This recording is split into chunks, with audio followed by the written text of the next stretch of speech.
மாதத்தில் சிறந்தது மே, தமிழ் மாதத்தில் சிறந்தது தை ஆகிய 3 எழுத்துக்களையும் சேர்த்து மேதையாக அமர்ந்திருக்கும் நடுவரவர்களே, மாதா, பிதா, குரு, தெய்வம் என்ற வரிசையில் 3ஆம் இடத்தில் இருக்கும் ஆசிரியர் பெருமக்களே, என் போன்ற கனவில் சிறுகடித்துக் கொண்டிருக்கும் உங்கள் அனைவருக்கும் என் முத்தான முதற்கண் வணக்கம்.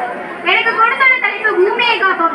நமது பூமியை காக்க வேண்டும் என நமது பூமியை பற்றி முழுமையாக தெரிந்து கொள்ள வேண்டும். அதற்கு நாம் 13.8 பில்லியன் வருடத்திற்கு முன்பு செல்ல வேண்டும். அதாவது பிக் பேங் எனும் பெரிய வெடிப்பு உருவானதால் தான் நமது பூமி உருவானதாம். நமது பூமி உருவான பொழுது ஒரு நெருப்பு பந்து போல தோற்றமளித்ததாம். இதன் வெப்பநிலை 1200 டிகிரி செல்சியஸுக்கும் மேல் இருந்ததாம். நமது பூமியில் உருவான உயிரினம் ஒரு செல் உயிரிதானாம். படிப்படியாக ஒரு செல் உயிரி முதலை போன்ற ஊர்வனங்களாக மாறி நிலப்பகுதிக்கு வந்ததாம். பின்பு டிராகன்ஸ், டைனோசர்ஸ் போன்ற உயிரினங்கள் தோன்றின. அவை எரிக்கல் விழுந்த போது அழிந்துவிட்டன என்று நம் அனைவருக்கும் தெரியும். ஆனால் நமக்கு தெரியாதது ஒன்று இன்னும் உள்ளது. நமது உலகில் இன்னும் டிராகன் இருக்கிறது. அதுதான் கொமோடோ டிராகன். நமது பூமியின் பாதுகாப்பு மற்றும் அதன் வளத்தின் முக்கியத்துவத்தை கருத்தில் கொண்டு 1970களில் கேடன் நெல்சனினால் உருவாக்கப்பட்ட ஏப்ரல் 22ஆம் தேதி உலக பூமி தினமாக கொண்டாடப்படுகிறது. அன்றாடம் சுற்றி திரிந்த சிட்டுக்குருவி இனங்கள் எல்லாம் இன்று முற்றிலும் இல்லை. அதற்கு காரணம் யார்? நாம் போன்ற மனிதர்கள் தான். 2050ஆம் ஆண்டிற்குள் 50% உயிரினங்கள் நம் பூமி தாயை விட்டு நிரந்தரமாக விடைபெறும் என்ற செய்தி மிகவும் வேதனை தந்துள்ளது.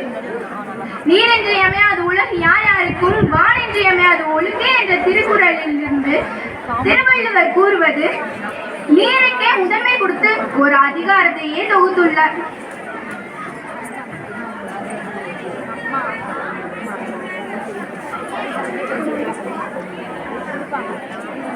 ஆனால் ஒவ்வொரு நாளும் 200க்கும் மேற்பட்ட குழந்தைகள் நீர் பற்றாக்குறையால் உயிரிழந்து வருவதாக ஐநாவின் குழந்தை நல நிறுவனம் கூறுகிறது. ஆகவே மாணவ சமுதாயமாகிய நாம் மரங்கள் வளர்க்க வேண்டும், மின்சாரத்தை சிக்கனமாக செலவழிக்க வேண்டும், பூமியின் மிகப்பெரிய எதிரியான நெகிழியினை தடை செய்து துணிப்பைகளை பயன்படுத்த வேண்டும், நீர்நிலைகளை பாதுகாத்தல் வேண்டும். உயிரினங்கள் அழிவதற்கு பூமி வெப்பமாகுவதும் ஒரு காரணம்தான்.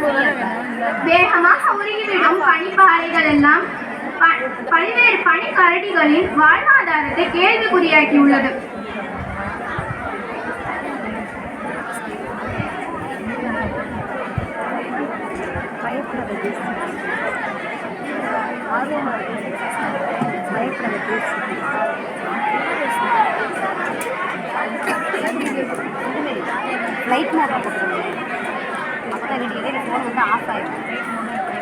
உலகிற்கே ஒரு மடி என்றால் அது தாய்மடி, பூமி தான்.